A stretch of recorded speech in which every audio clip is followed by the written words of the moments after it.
Hey guys, welcome back to my channel. I hope everything's good with you guys. So today I'm back and we're going to be reacting to Guns N' Roses' Rocket Queen live in Tokyo in 1992. So if you want to see my reaction, then please keep on watching.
Said you're gonna have to catch me if you wanna watch it. I've been standing on the corner, calling you names with my juvenile skill and a liquor again. And I'm a fast motherfucker, let me tell you about a sucker. Said you fucked with me, then I'll fuck your mother.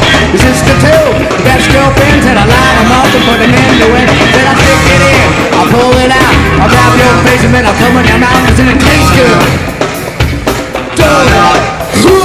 I said it tastes good, and you know it.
That was freaking amazing. I just cannot even like process right now how many different elements were to this, not only song, but to this performance as well. It's mind-blowing once again. Like, it doesn't surprise me because they're Guns N' Roses and usually their music are just masterpieces, exactly like this one. I have to say, this one is insane. It changed in so many different directions, not only for the song itself, but also for the performer. It was so interesting. I love the fact that it starts and two guitars start playing together. That was absolutely gorgeous. And Axel is just, you know, always full with energy. I don't know how he, well, I mean, you know, but still, he has so much energy. He gives his all, always. You know, I have done a lot of reactions by now to Guns N' Roses, and almost all of them are masterpieces, completely incredible songs that I listen to till this day, and it's just, they're so talented. But going back to Axel, he was all into this performance. He was insanely good. It doesn't surprise me though. But vocally, I don't understand how can he do a 2-hour show with that kind of energy all the time, you know, all the time on. And it takes such a toll on the voice itself, and it's just, if you start thinking about those details, it makes me just, I just don't understand how he was even able to do that. We're not talking about talent here, obviously. He has so much talent and he's a performer. He was born to be one. And just the way he performs the songs.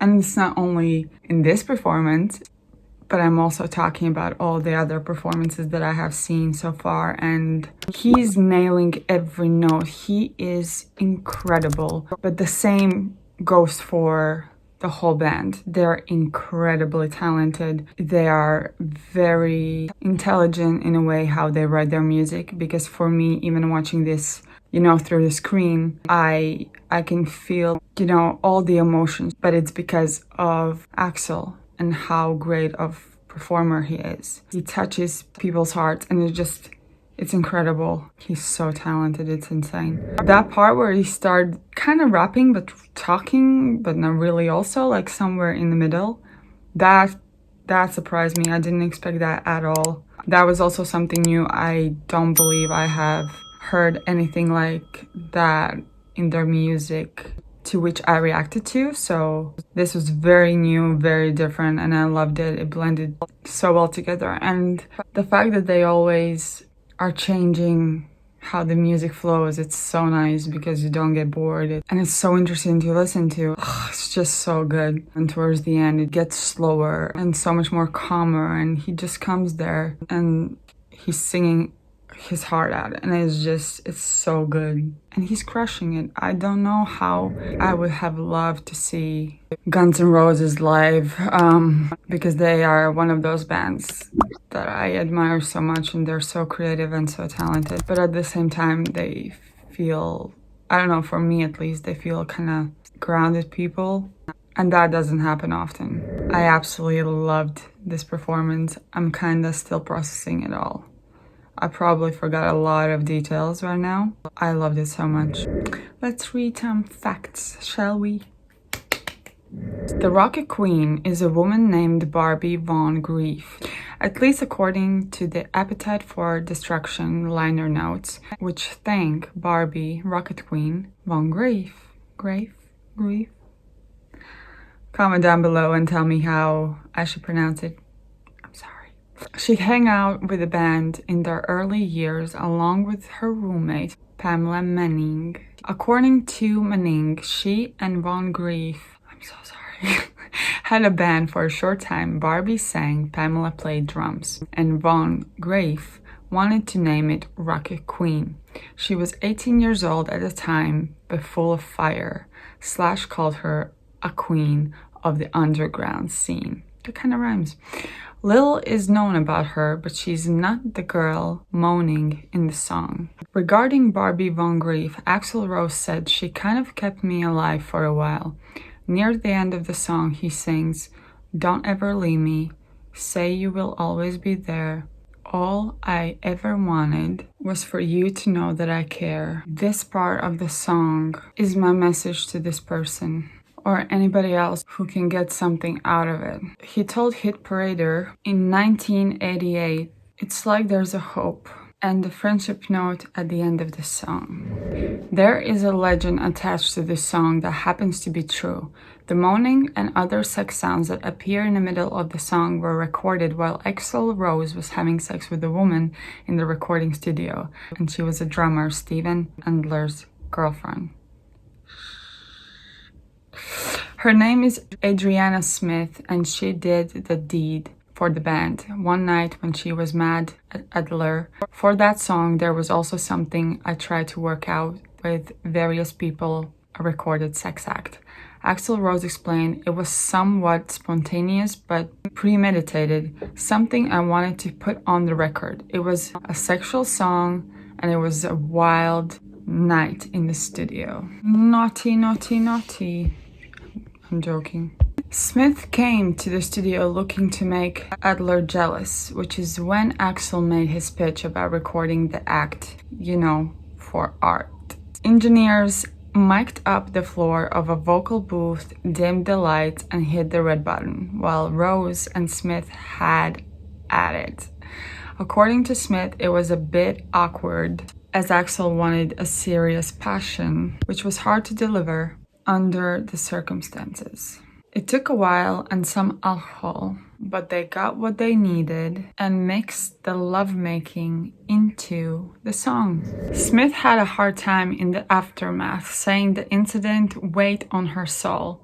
All she got out of it was a bottle of Jack Daniels and a degree of infamy. The band headed out on the tour because widely famous and left Smith behind. She became a drug addict and spent a lot of time dealing with the shame she felt.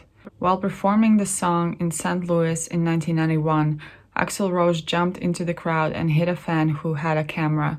The singer said, "Thanks to the lame-ass security, I'm going home," then walked off stage. The rest of the band soon followed, causing a full-scale riot to break out. Michael Barbiero, who mixed the album, wanted nothing to do with recording the sex scene in the studio. So after setting up the microphones, he had assistant engineer Victor, let's just call him Victor. Victor D recorded it. I'm sorry. On the album, Victor D is listed as Victor the F. King, engineer, Deglio, because of his contribution. That was crazy. I loved it so much. I'm speechless, to be honest, and it happens almost every time I have done a reaction to Guns N' Roses. I'm just speechless. I loved it so much. Please let me know down below in comments on which song you would like me to react on next. And also, please let me know down below in comments what did you thought about this performance. Thank you guys so much for watching. I hope you enjoyed this reaction video. If you did, then please like my video, subscribe to my channel, and until my next video, bye guys.